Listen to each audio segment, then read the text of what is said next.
C'est pour marquer la date de création de l'Union postale universelle que se célèbre depuis 1969 la Journée mondiale de la Poste, le 9 octobre de chaque année. Sa mission, sensibiliser les différentes couches de la société sur le rôle que joue la Poste dans leur vie quotidienne et sa contribution au développement socio-économique des nations. En effet, la Poste est une institution qui permet au monde de communiquer, de réduire la distance qui sépare les citoyens et de favoriser le développement des échanges économiques. Au Bénin, le gouvernement du président Patrice Talon met tout en œuvre pour faire de la Poste du Bénin une référence. Les nombreuses actions et réformes initiées dans ce sens sont rappelées à l'occasion des festivités marquant la 51e édition de la Journée mondiale de la Poste. La signature d'un contrat d'objectifs et de performance assorti d'engagements bipartites entre l'État béninois et la Poste du Bénin.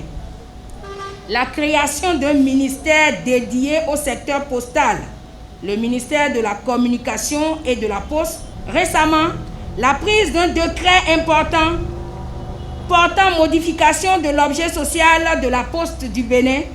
Ce dernier décret lui ouvre de nouvelles perspectives quant au renforcement de sa compétitivité commerciale. Pour rester conforme à la vision du chef de l'État et se mettre également au pas vis-à-vis de la révolution technologique, la Poste du Bénin innove aussi. Plusieurs projets ont vu le jour et ont pour axes principaux la transformation digitale de la Poste du Bénin, la refonte organisationnelle et l'amélioration de la gouvernance, la transformation de l'agencement spatial de l'espace des agences et de l'exploitation des agences commerciales.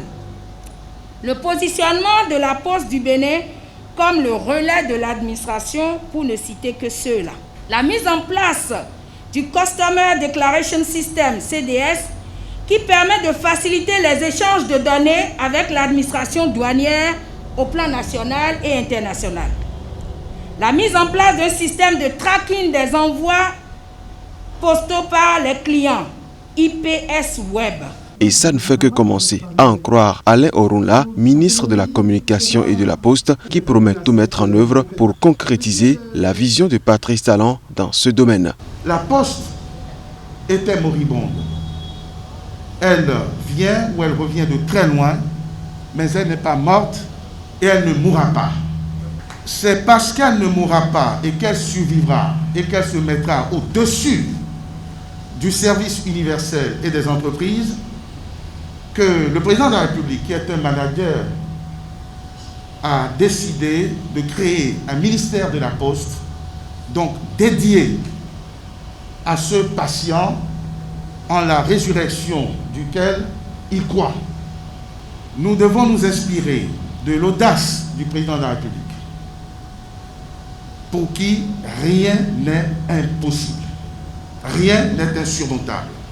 Madame la directrice générale de la Poste, je n'ai aucun doute sur ces facultés qui sont pour vous des acquis.